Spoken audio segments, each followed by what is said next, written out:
आज से करीब हेलो दोस्तों, 45,000 यूट्यूब साल चैनल में पहले आपका जब स्वागत अफ्रीका है। की नदियां लास्ट सूखने तक पूरा लगी तब वीडियो इंसान को देखें। पहली बार अफ्रीका एहसास का ये हुआ अब जीती है, जिंदगी के बहुत लिए मजा लड़ना आने वाला पड़ेगा। है। और ये लड़ाई आदिमानव शुरू का हुई एक एक कहानी सफर से है, जो शुरू से मौत से भी लास्ट तक ज्यादा पूरा देखे खतरनाक था। कैसे हम यही लोग वो पले बड़े। ऐतिहासिक पल था जब इंसान ने पहली बार अफ्रीका की सीमाएं पार की और धरती पर अपनी कहानी लिखना शुरू कर दी। 30 से 35 लोगों का ग्रुप एक नई जमीन की खोज में चलते चलते निकल पड़ा। रात को जब वो सफर पर थे तब दूर रेगिस्तान में किसी जानवर की लाल आंखें चमक रही थी। एक बोला, वो शेर है। सबने पत्थर और मशाले उठाई। अचानक एक अरेबियन लेपर्ड झाड़ियों के पीछे से निकला। 2-3 लोगों ने तो भाले चलाना शुरू कर दिए, पर वो छलांग लगाकर एक आदमी के ऊपर गिर पड़ा और उस आदमी को घायल कर दिया। उस दरमियान इंसानों ने उस पर हमला करना जारी रखा और आखिर में उन्होंने उसे मार गिराया। मगर वो रात हर किसी के दिल में दर्ज हो गई। उन्हें समझ में आ गया था कि नई जमीन की खोज अब जिंदगी और मौत की जंग बन चुकी है। पर ये तो कुछ भी नहीं था। इनके साथ जो आगे होने वाला था वो इससे भी ज्यादा खतरनाक था। ये लोग ईस्ट अफ्रीका के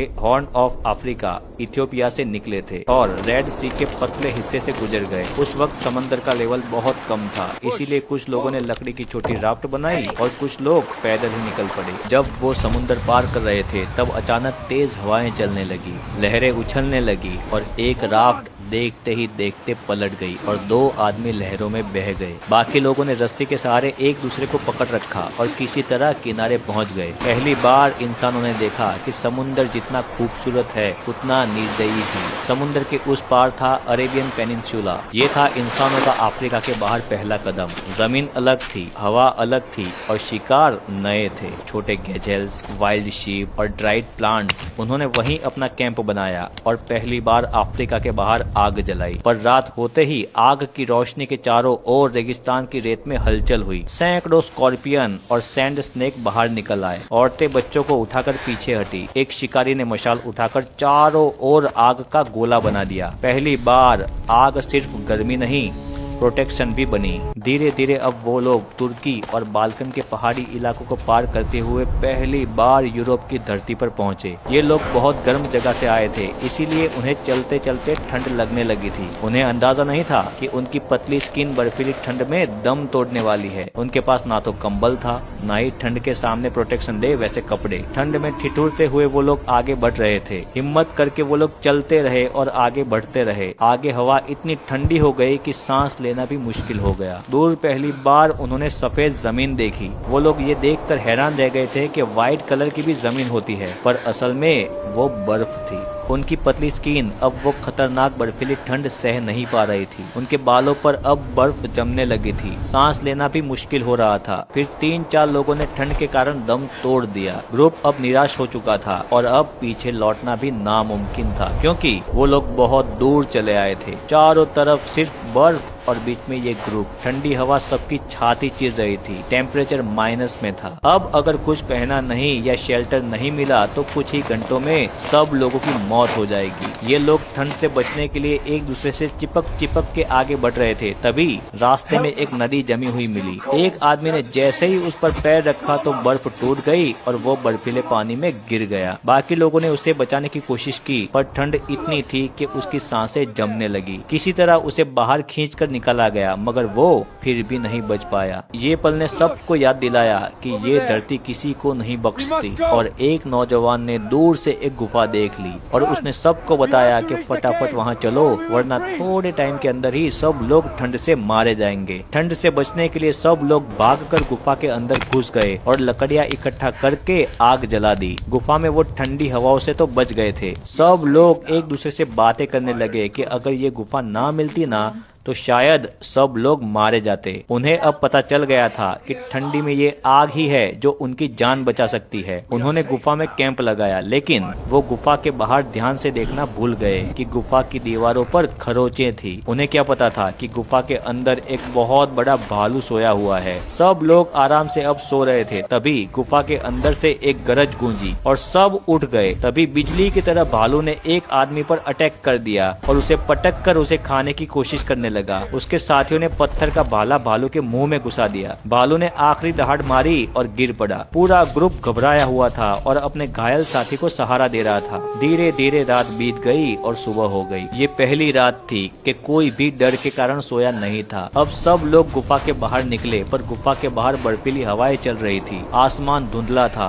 और सूरज दिखाई भी नहीं देता था। सब लोग वापस गुफा में घुस गए। कुछ दिनों तक तो उन्होंने उसी भालू को खाया, पर उन्हें लगा कि ऐसे तो खाना भी खत्म हो जाएगा और ठंड के कारण मारे भी जाएंगे। पर किसी की हिम्मत नहीं हुई कि उस ठंडी में गुफा के बाहर निकले। पर जैसे ही खाना धीरे धीरे खत्म हो रहा था, तब कुछ लोग हिम्मत करके खाने की तलाश में गुफा से बाहर निकले। बाहर निकल के देखा तो घाटियों में सिर्फ बर्फ की चादरें फैली थी, लेकिन साइड में कुछ परछाइयां पेड़ों के बीच से गुजर रही थी। ये इंसानों जैसी दिखती थी, पर थोड़ी अलग। उनके शरीर मोटे, गर्दन छोटी और चेहरे चौड़े थे। वो थे निएंडरथाल्स, इस बर्फीली दुनिया के असली मालिक। निएंडरथाल्स ने भी उन्हें देखा। पहली मुलाकात में दोनों लोग डर गए। कई घंटों तक दोनों एक दूसरे को दूर से देखते रहे, लेकिन भूख, ठंड और जिज्ञासा ने डर तोड़ दिया। एक निएंडरथाल्स आगे आया और अपने हाथ में पकड़ा भुना मांस होमो सैपियंस की तरफ आगे बढ़ाया। इधर होमो सैपियंस ने धीरे से अपने थैले से सूखे बेर निकाले और निएंडरथाल्स को दिए, और इस तरह इतिहास की पहली मानव मुलाकात हुई। रात में दोनों ग्रुप गुफा में आग के पास बैठे थे और अचानक दूर जंगल से डायर वॉल्फ की आवाज सुनाई दी। निएंडरथाल्स नौजवान ने आग में लकड़ी डाली और सेपियंस ने भाले को आग में गर्म किया।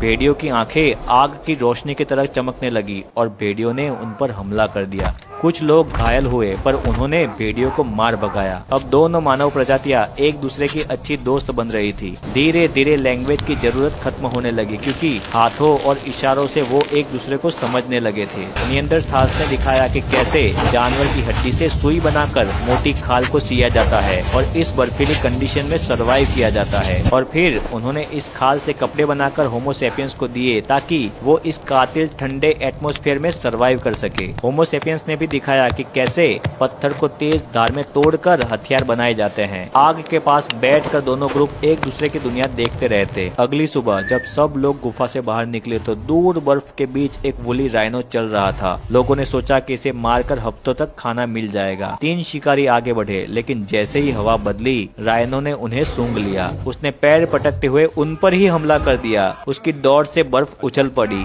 एक शिकारी तो उसके नीचे दब गया। बाकी 2 ने भाले उसके गर्दन में घुसा दिए और वो गरजता हुआ वहाँ पर गिर पड़ा। अब इसे उठाकर वो लोग गुफा में ले गए और सोचा कि इससे कई दिन तक पेट भर जाएगा। पर उनको क्या पता था कि उसका खून दूर से एक शिकारी ने सूंघ लिया है और वो इनकी गुफा की तरफ खींचा चला आ रहा है। सब ने खाना खाया और एक दूसरे से बातें करते करते धीरे धीरे सब लोग सो गए। तभी बाहर से एक दहाड़ गूंजी। वो था वुली लायन। वो खून सूंघता हुआ गुफा के ओपनिंग तक आ पहुंचा था। निएंडरथाल्स ने तुरंत आग की मशाल उठाई, लेकिन शेर ने हमला कर दिया। उसके पंजे ने एक आदमी की छाती को फाड़ दिया और वहीं उसे मार गिराया। इंसानों ने जलता हुआ भाला फेंका और आग की नोक शेर की आंख में घुसा दी, जिससे वो शेर भाग गया। होमो सैपियंस और निएंडरथाल साथ में सरवाइव करने लगे थे। होमो सैपियंस को अब इस धरती का डर नहीं था, क्योंकि निएंडरथाल्स इस धरती को अच्छे से जानते थे और वो उनके साथ थे, और उन्हें कब कहां क्या करना है ये धीरे धीरे पता लगने लगा था। दूर बर्फीले मैदान में एक बड़ा वुली मैमोथ दिखा, जिसके दांत तलवारों जैसे मुड़े हुए थे। शिकारी ग्रुप ने उसे घेरा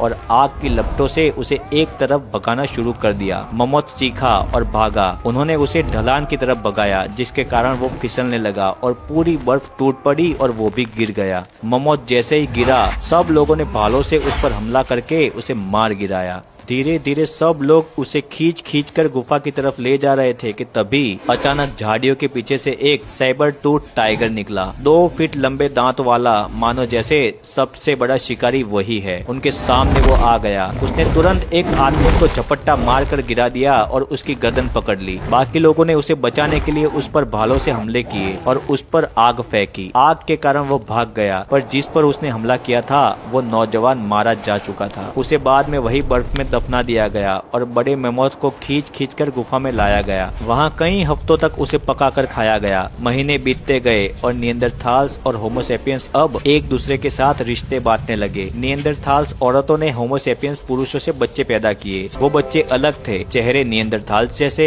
और दिमाग होमोसेपियंस जैसा। ये वही बच्चे थे जो फ्यूचर में पूरी मानव जाति के खून में घुल जाने वाले थे। आज हर यूरोपियन और एशिया के डीएनए में लगभग 1 से 2% निएंडरथाल्स के जीन है। ये इन्हीं संबंधों की देन है। धीरे धीरे उन्होंने इस ठंडी दुनिया में रहना सीख लिया और अपनी पॉपुलेशन बढ़ाई। निएंडरथाल्स और होमोसेपियंस मिलकर शिकार करने लगे। अब उनके पास नए हथियार थे, पत्थर की धारदार ब्लेड, हड्डी की सुई, जानवरों की नसों से बनी रस्सियां। अब सिर्फ वो शिकार नहीं करते थे, गुफा में अपनी कला भी सजाते थे और आग को हर तूफान में जिंदा रखते। धीरे धीरे ये छोटे ग्रुप घाटियों और गुफाओं में बस्ती बसाने लगे। हर एक बस्ती में 30 से 40 लोग रहते। ठंड में गुफा में रहते और गर्मियों में खुले मैदान के पास झोपड़ियों में रहते। हर गुफा की दीवारों पर अब उन्होंने जानवरों के पेंटिंग बनाना शुरू कर दिए। उनका मानना था कि ऐसे जानवरों को ड्रॉ करने से डर नहीं लगेगा। समय गुजरता गया और निएंडरथाल्स की संख्या कम होने लगी। बीमारियां, ठंड और बदलता मौसम उन्हें धीरे धीरे मिटा रहा था। आखिरी बार सिर्फ एक निएंडरथाल्स बर्फ में अकेला बैठा था। उसका पूरा कबीला मर चुका था। होमोसेपियंस में से एक उनके पास गया